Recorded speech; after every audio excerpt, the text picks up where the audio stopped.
either way. Ask the question part, but the essay part.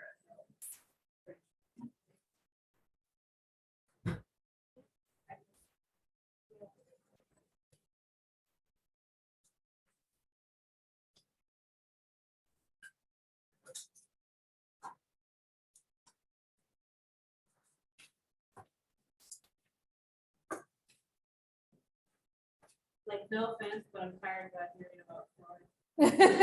No offense. No problem. We're not gonna talk about it for a while, so. No, I'm the same way. I'm like, oh, I gotta talk about Freud more. Like, I agree he's extremely complicated, but also, I don't like a lot of his stuff. All right, let me go ahead and activate our activity here. When did you do your test? I turned it in yesterday. Was that a town hall? Long Rosen. I didn't bring my laptop, was it? I'm not gonna touch this for to 5 minutes. I didn't even get to enjoy my phone break. I was just doing homework the entire time. I graded Sunday and Monday, and then yesterday I did research. I didn't really relax much, but that's okay. I have stuff I needed to get done, so. I think the next break I get is winter break, because I go to school year round. This is trash, man. I don't want to do it anymore. Like, I want a summer or something, man. Yeah, I do have to say, when I was in grad school and we had to take summer classes, like, all of us were like, what else could we do with our lives? Like, literally coming up with alternate jobs for ourselves. I was on Indeed because I was bored this weekend. I was like, I wonder if I could still get a job. Probably.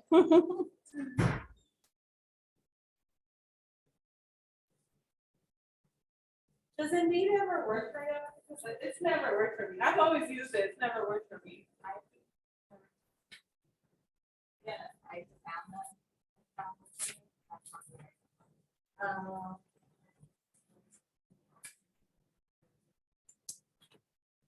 Yeah. Yeah, I put the poll in the chat here so that y'all can see it. Because again, it's cut off at the top. So it's pollev.com/TaranMeyer601.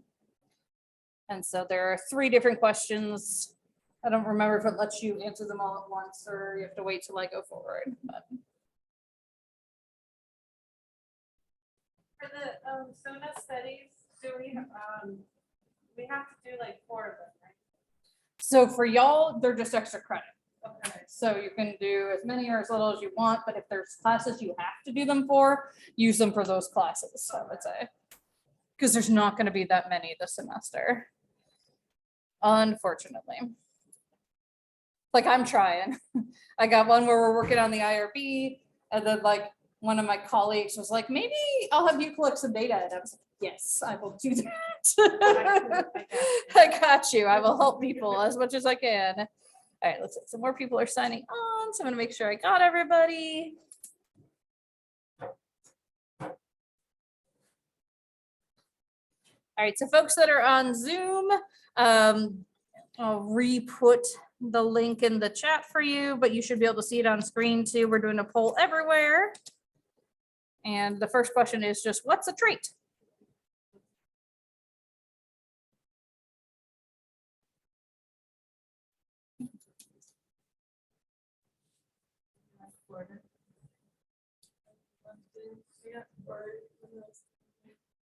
Oh, Ever since we. what was the weather like?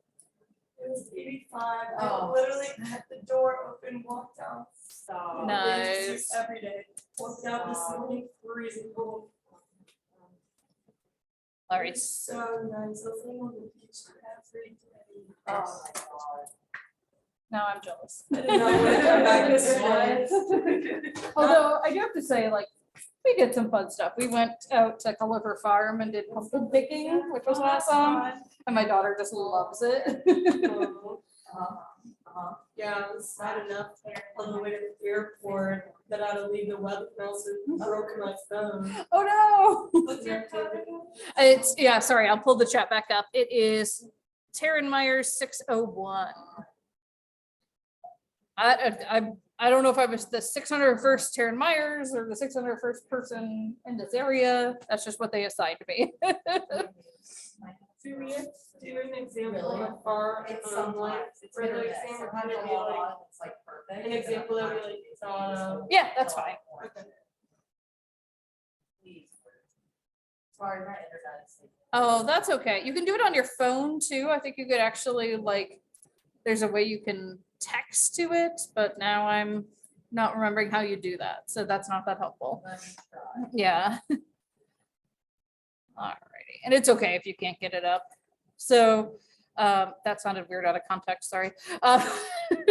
So in terms of trait, yeah, y'all are coming up with characteristic, personality is a big one, individuality, thinking about individual specific qualities, might even be genetic, nice. Okay, so then the next one is, what personality trait do you think is your personal defining trait? So if you haven't answered that one, go ahead.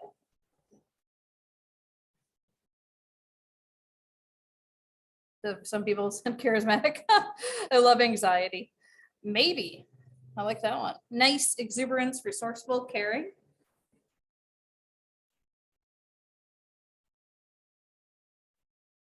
It's not a personality trait, but sometimes I think my defining trait is just being tired.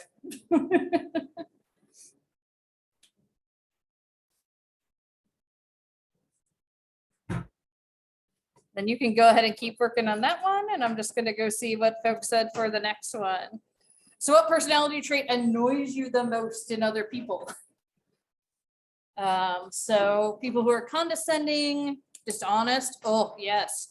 Insensitive, cocky, inconsiderate, selfish, ignorance. Yeah, that's fair for sure. Insensitive, selfish, cocky are coming up. Yeah, selfish people looks like maybe. This actually makes me think of, some of you who were in like clinical psych with me have seen her guest speak, but I collaborate quite a bit with Dr. Mary Roberts from EVMS. And when she does interviews of people, she asks them like, tell us about your good qualities. And then one of the questions she asks people is, what about you annoys other people? And it's like, ooh, that's a really good one. Because it's interesting to see what they say. It's interesting to see, do they actually answer the question? You kind of give like a half, like. Yeah, Like exactly. I say, like, I'm so efficient, people think that about me. Right, oh, like, I work too hard Yeah, or something, yeah. Oh, like answering like an interview question? That's- Yeah. All right, and then just going back over here, calm, stubborn, love that. Exuberance, anxiety, again, charismatic, love it. Yeah, and so again, just an icebreaker, get us, I've been calling these like warm-up activities. I like doing them on Pull Everywhere rather than how I was doing them at the start of the semester, but just get us thinking about how we think about these topics before we dive in. Alrighty, exit full screen, maybe, I'll just do that. Alrighty, so I'm gonna go ahead and pull this up, and just like FYI, if y'all are ever like presenting and want to do that, making a Pull Everywhere account is free. So you can just do that if you're interested. I have a question. Sure. Do we have a big, like, thing of like presentation for this class? Like, No, because our big thing is the simulation. okay. So like, And when does that start? Like, when are we gonna start? then after this exam 3, so let me Okay. take a look, because I don't remember off the top of my head. So. How many groups? So it will spend a lot of time going over it as we get there, but Okay. essentially what happens is each person is assigned a role, and Right. your role is an actual person, so you get to research them. And then there will be various groups. So there are like factions on certain issues. So like one of the central issues is whether or not homosexuality should be a diagnosis. And some people are very pro that and some very anti that, but then there are other issues that people will care about in different ways. Like there's one person who's just like, we just shouldn't diagnose anybody, things along those lines. And then some people will be on committees, like there's a committee that sets the agenda for the conference and things like that. Actually, the last time I did this, I met with my agenda committee on like a Sunday night, because that's the only time the three of us could be. Like my daughter's watching Frozen downstairs and they were cracking up about it. So yeah, it's pretty chill and it's fun. Like the first time I did it, I was a little anxious, but people tend to really like it. You won't kind of like a mock trial, or if anyone's ever done Model UN or something like that, or debate, not quite like debate, but yeah, like more like mock trial. And so then as part of that, you have to make one speech, but sometimes your character or just you might want to make more. And then you also get to participate by asking other people questions and making comments after their speeches too. How long for the speakers? The speeches, I think I said like 5 minutes max, something like that. It's not that long. Yeah.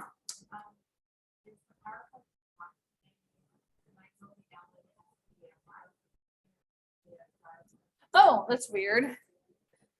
There should be. Let me take a quick look. All right, Blackboard diversion, Blackbird. So the third exam is our final exam. Kind of, but it's not cumulative. It's just like the other two. So yeah, we don't have a final. During the final time, we'll be wrapping up the simulation.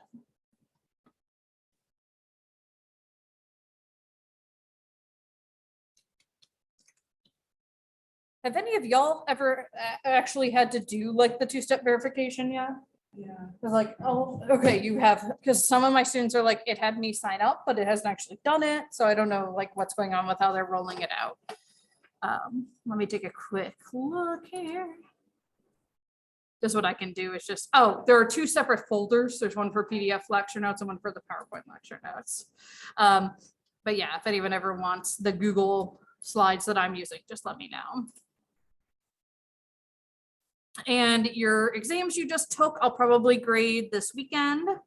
Oh, and that's what I forgot to say too. I talked to Riley about this before class. So if you have a 0 on something right now, I just put those in for midterm grades. I just wanted you all to know like what is the most accurate reflection of your grade right now. I know I messed up some stuff. So like Allie, I know I have an email for you about missing your meeting score. I will fix that. I haven't put in, I meant to, but I haven't put in the extra credit for those of you who did it, who went to the abortion talk. So they're not like final in any way, shape or form, but just to give you a good idea of about where you are. So if there's anything you have a 0 on that you still want to do, let me know, turn it in, set up my meeting if you haven't done so, and you'll get the points because you have till the end of the semester to turn everything in. It was just, I wanted to give you all the bit, and it was honestly not as much for this class as like my intro class. Some of those like sweet summer children haven't done any of the assignments yet. So it was just like, this is what your grade will look like if you don't do anything, and it won't be pretty, right? So you can't just take the exams, doesn't work. All right, you know, they're new, it's fine. All right, any other logistical questions? Glad to answer them. So the next exam is going to cover traits, learning, and sort of the biogenetic part of personality. So we don't have to talk about Freud anymore. So we're going to start talking about the trait approach today. We've referenced this earlier. I think it was like the multicultural day. We talked about traits a little bit, right? So we're going to cover it in a lot more detail now. And this is one of the most influential approaches in historical American psychology, but also current American psychology. A lot of the research we currently do is essentially in traits, even if we don't necessarily identify it as such. So we'll kind of expand on that as we go. And unlike the other theories we've talked about, there's not like one dude who was like the trait guy. This is instead a collection of scientists And the other interesting thing about trait theory that we'll talk about is some people argue it's not a theory at all, which is why this is called the trait approach instead, and we'll get into that. All right, so sometimes you'll hear it called dispositional theory or attribution theory. They're all synonyms, right? They all basically mean trait.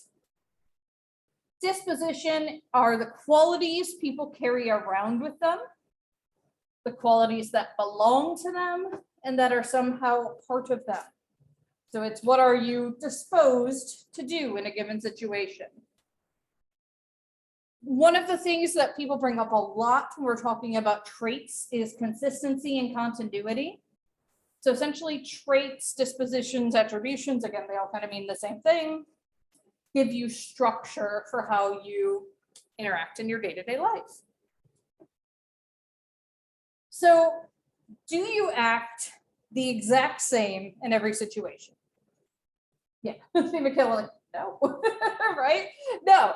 And in fact, as Michael Levine said when he posed this to us, if you do, you might be seriously mentally ill, right? Like if you went to a party, found a desk, sat down, started taking notes, raising your hand, right? People would be like, are you okay? It's okay, right? Or is this for class? Are you observing us, right? People are not the same and don't act the same in every situation, right? How I am with my daughter is very different than how I interact with y'all, things along those lines. At the fundamental level, though, what the trait approach argues is that you're the same person in these various situations, regardless of acting slightly differently in these different situations. We adjust our behavior to the situation, and the attribution is why people do the things they do. So it's our explanations for our own behavior, but also other people's behavior. And behavior can be ambiguous. You might feel like, why did that person do that, right? So, and because we're people, as we talked about with the reading about the cocktail party, the McAdams reading, right? We as people try to figure it out. We like to be like little detectives and try to figure out other people.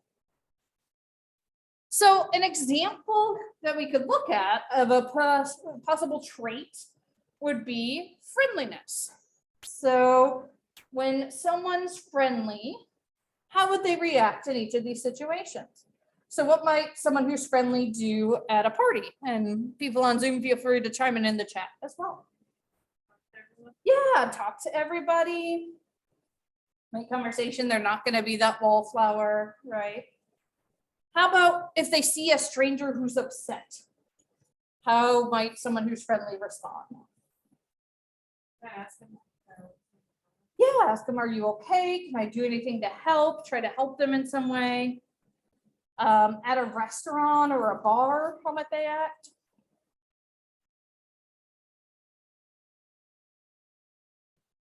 They're gonna make small talk, right?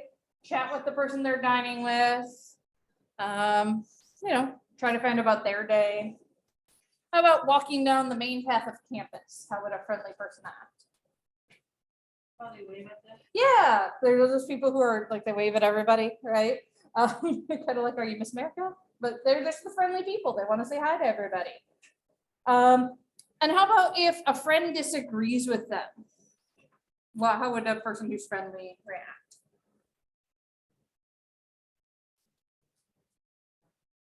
What's that? Yeah, empathetic, try to figure out what's going on, try to repair the situation. So again, they're not doing the exact same behavior in every scenario, but you can see how it was driven by this. And I just, since Halloween is coming up, I have my little reference to Casper the Friendly Ghost here. Yep. So if we use friendliness as a connection for all these behaviors, we see that they're really not so different. And so 2 points to keep in mind. This approach, more so than any approach we've talked about yet, is based on empirical research. It's mostly correlational research, and there are people within the scientific community who will sort of poo-poo correlational research, like, oh, it's not as good as experiments. But when you're trying to measure something like traits, it really is like you need to know essentially how it's naturally occurring in the person. And the emphasis in this research is on how can we measure these traits as accurately as possible? How can we have the best possible measure for something like friendliness so that we know we get an accurate rating of how friendly this person is? Another thing that's really important that's again going to differ from some of the other approaches we've already talked about and some that we'll talk about in the future is this really focuses in on individual differences. So the idea is we want to see how these people differ. So some strengths here are they're assessing and attempting to understand how people differ. But obviously a weakness is then they could be ignoring commonalities, right? Ignoring aspects of personality common to all people. So how do we go about measuring these individual differences? Well, that is really the crux of the trait approach. This is a quote, every man, and you could say every person, is in some respects, in certain respects, A, like all other men, B, like some other men, C, like no other man. And what this essentially means is that like all other people, some properties and processes are universal, right? We know that there are universal emotions. We know that in theory, some sort of big five goes from generation to generation, country to country. Like some other people, some properties differ, but allow for grouping, right? Oh, these people are more shy, whereas these people are more extroverted. And then like no other person, each individual is also unique, right? And that's what the trait approach really focuses in on. But it also looks at B a lot. So it's focusing on that second level, that we are like some other people, that traits are a commonality that we can use to group, but that people are also individuals within that. The argument within this approach is that traits are the fundamental building blocks of personality. Traits are what make up your personality. So again, as I mentioned, there's not like one big theorist guy for this, but there are a couple names who are pretty big, and one of those is Gordon Allport. And he's the closest thing we have to a trait theorist, because again, there isn't a whole lot of theory to trait theories. It usually involves finding things out through your research rather than really theorizing things beforehand. So a lot of traits approach is done using factor analysis that we talked about earlier in our research methods and assessment, rather than proposing a theory before that. So trait is really about, let's see what the data tell us. So Allport was an American. He was an experimental psychologist, which just means he wasn't doing any applied work. He was instead researching, teaching, things along those lines. And one of his big things is he was just fascinated with the idea of the structure of personality. And he said, people have predictable urges, behaviors, and thoughts, and these characterize them. And so this big long definition here is how he defined a trait, certainly not something you ever have to memorize, but a generalized and focalized neuropsychic system peculiar to the individual with the capacity to render many stimuli functionally equivalent and to initiate and guide constant equivalent forms of adaptive and expressive behavior. This fancy thing is basically what we did on the Casper the Ghost slide, right? It's essentially, there's something inside you that's going to make you react in similar ways in different situations. So he said that a trait is the central dispositional concept. Again, it's going to make up people's personalities. And that these might be organized into things like habits, along with traits and types of traits. So what is a trait? Again, because we're psychologists, we can never like zero in on one definition, right? Everybody has their own. We're going to talk about Cattell quite a bit in this slideshow, but he defined a trait as a relatively permanent and broad reaction tendency. Cool, that makes sense, right? Something that is going to be pretty permanent throughout your life, and it's going to tell us how you're going to react in various situations.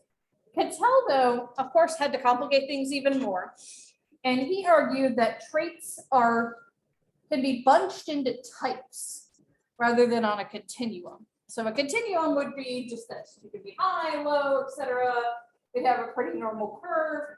He argued that instead people tend to kind of like bunch up at different levels of certain traits. And that's what he called types, these sort of bunchings. He said that there must be some discontinuity among traits, that there are distinct clusters of sets of traits, of people who fell into these sets of traits. And then he said there's not really anything in between, it's not continuous.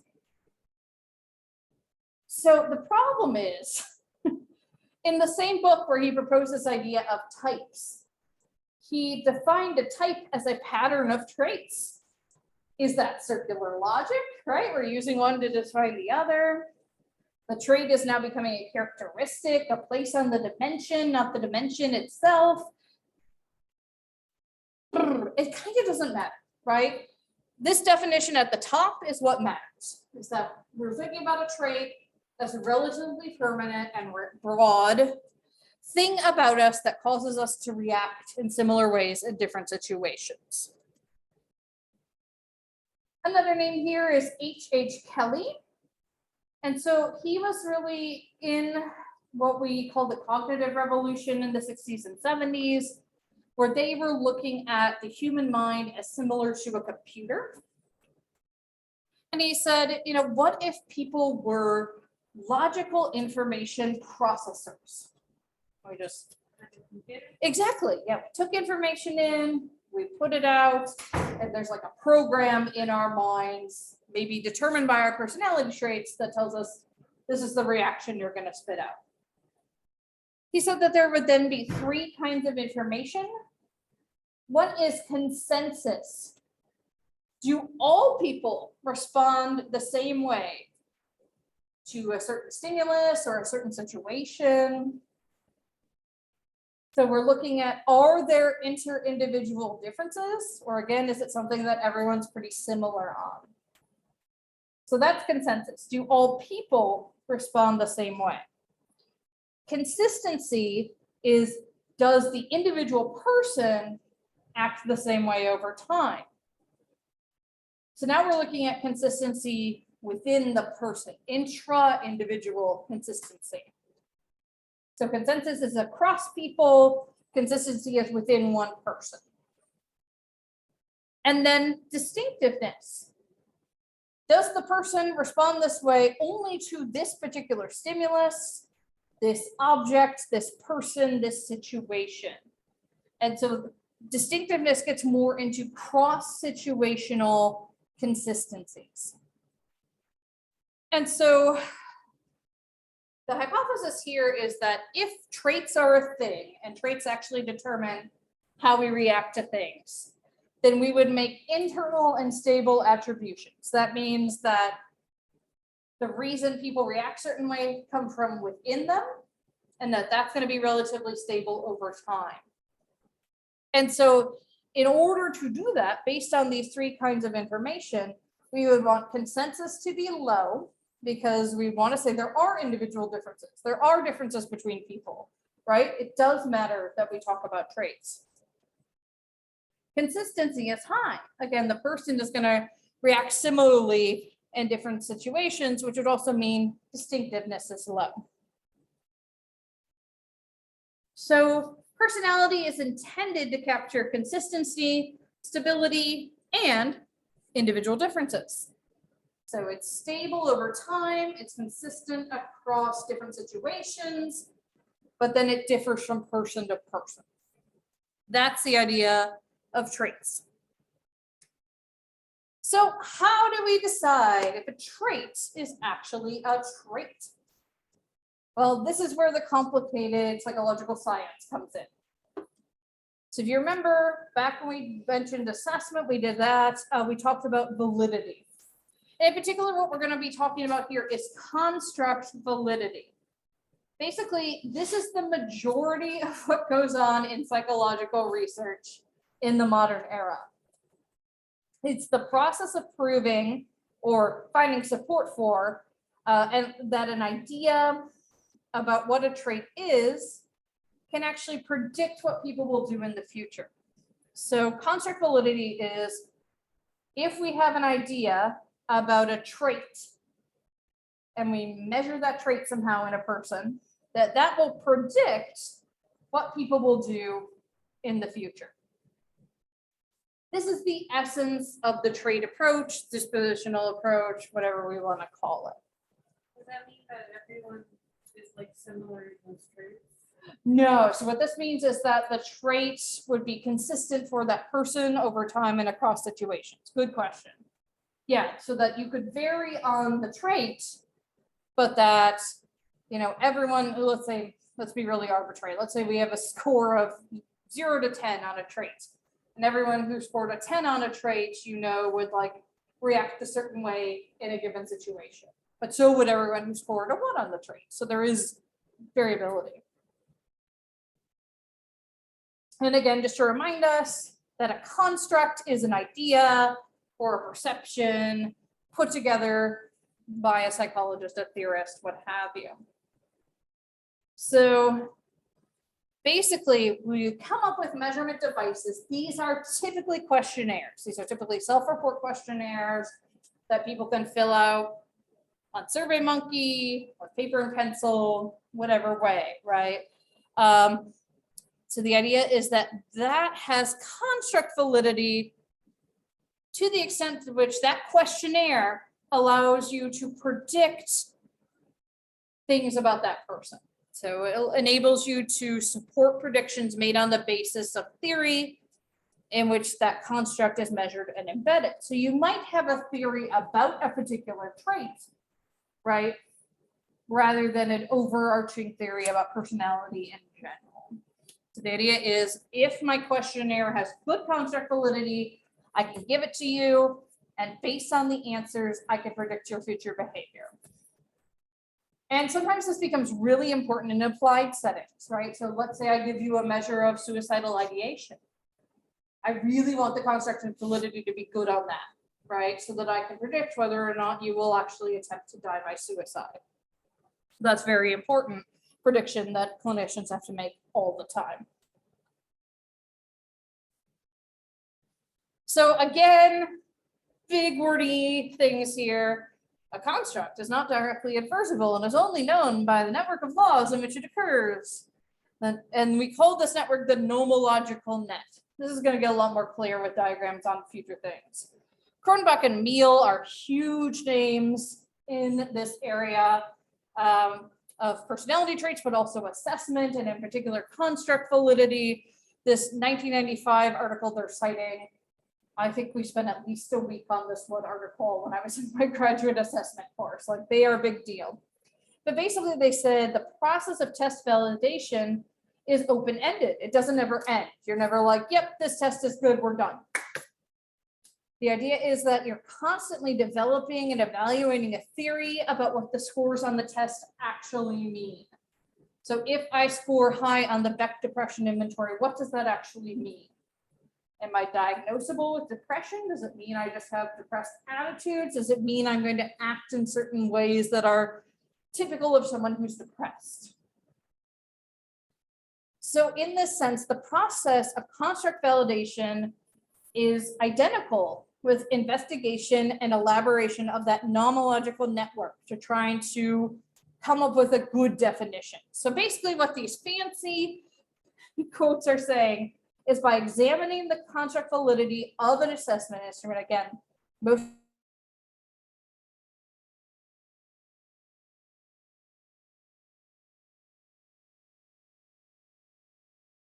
is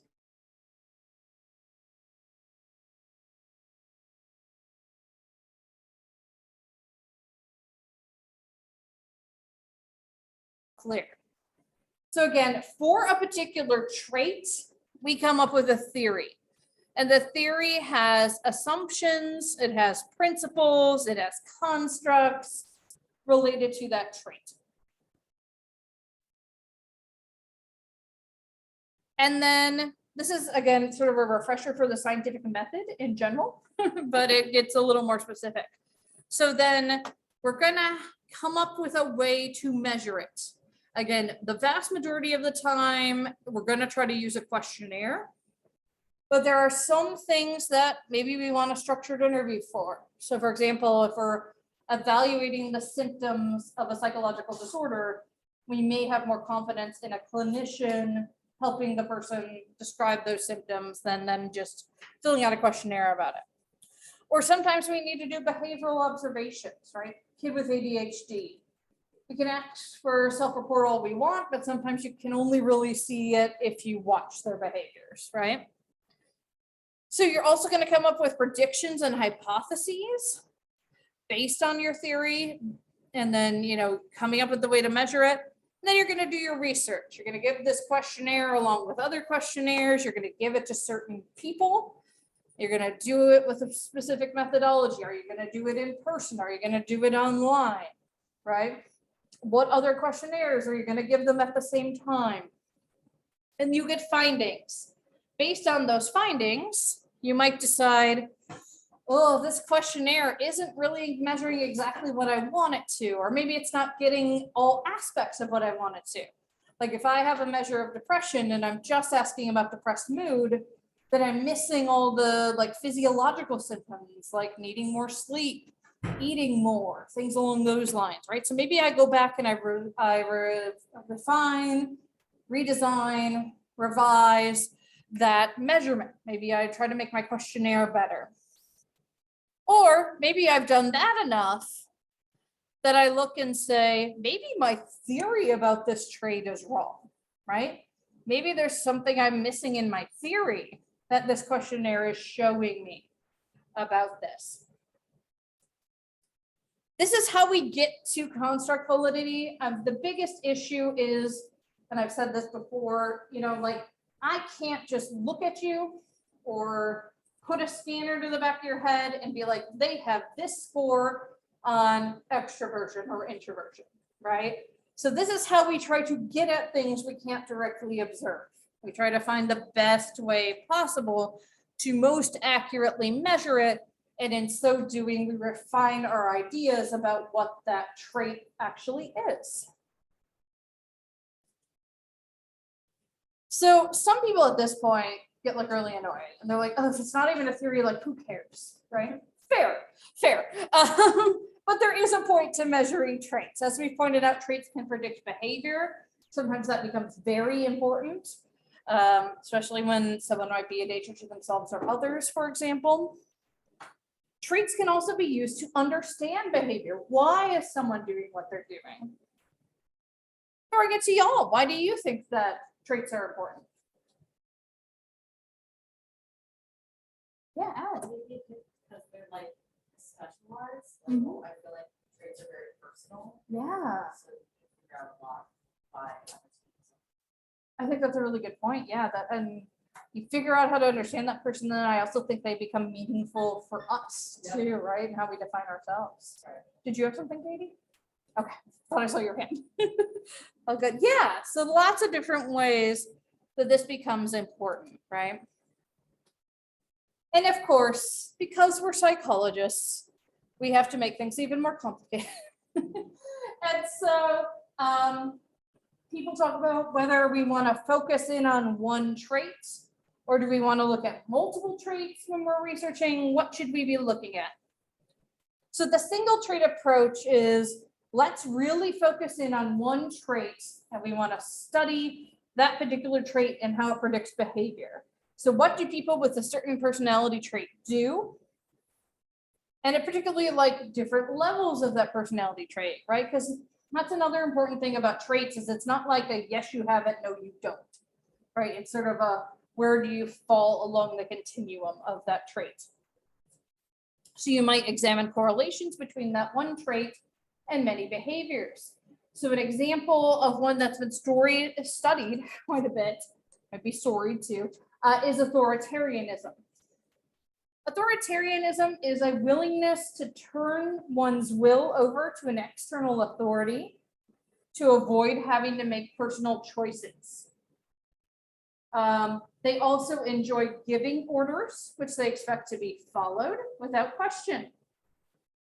And so ideas about needing to study authoritarianism, probably not surprisingly, came about after World War II based on the atrocities, not only of Hitler, but of sort of the everyday people who were Nazi soldiers and carrying out these heinous crimes. How could people do these things or allow these things to happen? So they started studying this idea of authoritarianism, that people who are high on this trait might have certain things in common, might be more likely to follow along, right? And then people who are low on this trait might be your Schindlers, right? From Schindler's List, might be the people who actually are going to, push back on that or find ways around it. So people who are high in authoritarianism hold prejudices against minority groups. So obviously in the case of World War II, it would have been anti-Semitic ideas. Unfortunately, we're still seeing those today. I don't know if anyone's been following the whole Kanye saga, but he's tweeting anti-Semitic things, then gets mad and thinks people are violating his free speech. Anyway, but he's not the only one, right? There are still certainly, unfortunately, prevailing anti-Semitic ideas, prevailing anti-Black ideas, prevailing anti-LGBTQ plus ideas, right? And so we see that for some people, it's almost like the prejudice becomes their whole identity, right? Which to me is sad, but for them, it makes sense in their way they think about things. These people tend to be anti-democratic and pseudo-conservative. So pseudo-conservatives means that they'll accept conventional and traditional values, but also accept destructive values like cynicism, punitiveness, and violent discrimination, violent prejudice, violent anti-Semitism. There is a questionnaire that came up with for this. It's called the California F for Fascism scale. And they argue that there are different facets of authoritarianism. So some of the behaviors include being very deferential and respectful to people who are in power, but rude and disrespectful to people who are, in their minds, lower power, lower on the hierarchy to them. They don't respond well to challenges to their seemingly inconsistent behavior and values. Some of the recent findings you see on the slide is they tend to be uncooperative and inflexible. They experience fewer positive emotions, which interestingly is also really linked to things like depression. And they support what they perceive as strong political candidates, which typically mean male, also expressing sort of authoritarianism. This is more than just acquiescence. They're not just going along with it. They're not just agreeing with statements regardless of their content. They do have very strong beliefs, but they couldn't really articulate to you necessarily where those beliefs came from. Authoritarianism is an individual difference construct traits that can be used to explain which individuals would be most likely to follow along with a leader like Hitler. And so this is a good example of how one personality trait can be used to understand a completely complex phenomenon, social phenomenon. This to me rings really familiar, unfortunately. These are the Proud Boys. These are the people who attacked the Capitol on January 6th, right? Unfortunately, we have like this surge of people who are high on this trait and engaging in these behaviors in our society currently. And so that would be the single trait approach. I'm going to look at one trait and see how that might explain a combination of complex behaviors that we tend to see sort of in a pattern in people.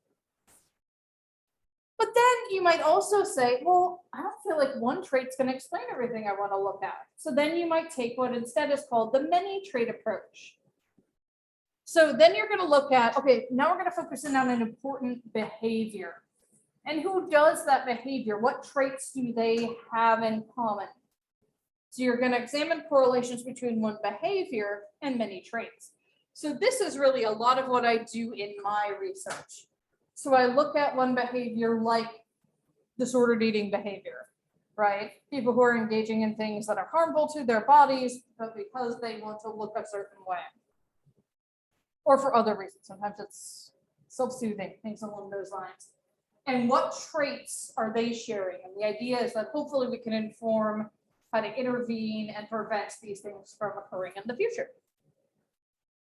So an example of a type of measurement here for just personality in general is the California QSET, which has 100 personality descriptions, and they're more complex than just single word traits. So there might be little phrases.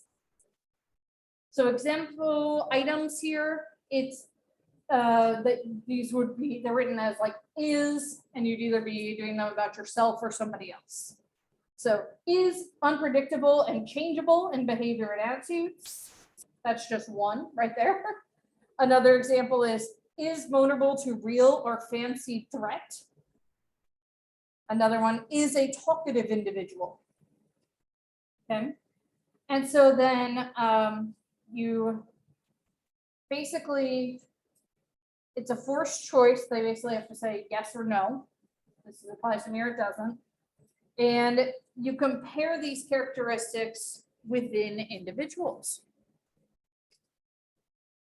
All right, so another one of these is delay of gratification. And I do have a fun video to show here. Yeah, I got time. So let me try to find it real quick because I think my link got eaten in the transfer.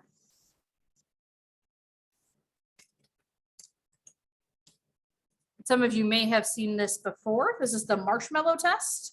And this is delay of gratification. So let me go ahead and reshare with sound for our Zoom folks.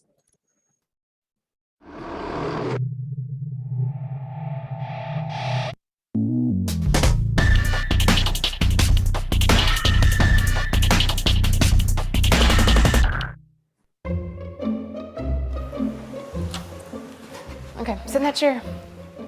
All right, here's the deal. Marshmallow for you. You can either wait, and I'll give you another one if you wait, or you can eat it now.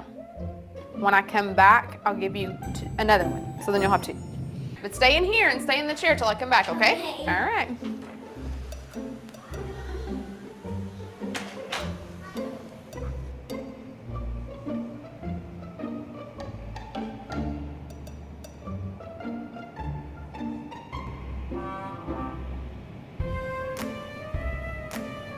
I'm gonna go do something and then I'll come back. It smells yummy. It smells really good.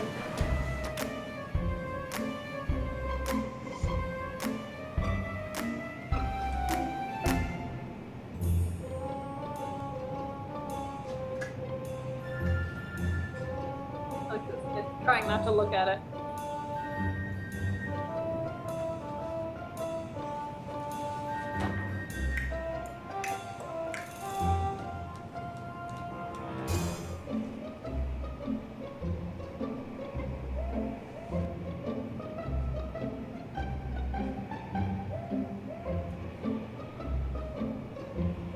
All right, so it's up to you. You can have it now or you can wait. Okay?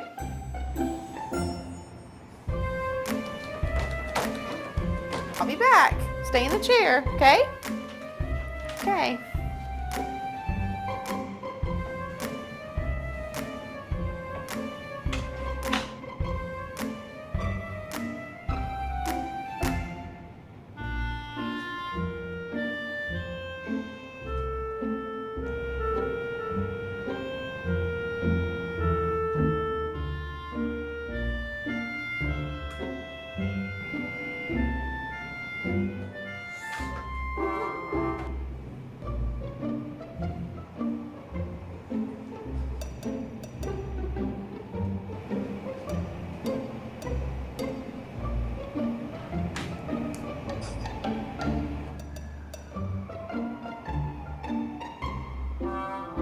All right, so I'm gonna leave and then I'll come back, okay?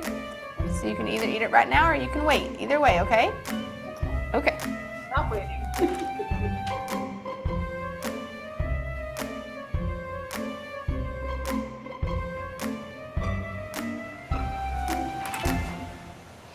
How'd you do? Did you do good? You did? Yeah. You wanted to eat it, didn't you? Yeah. So did I tell you to give you another one? Okay, now you can have both. You need them.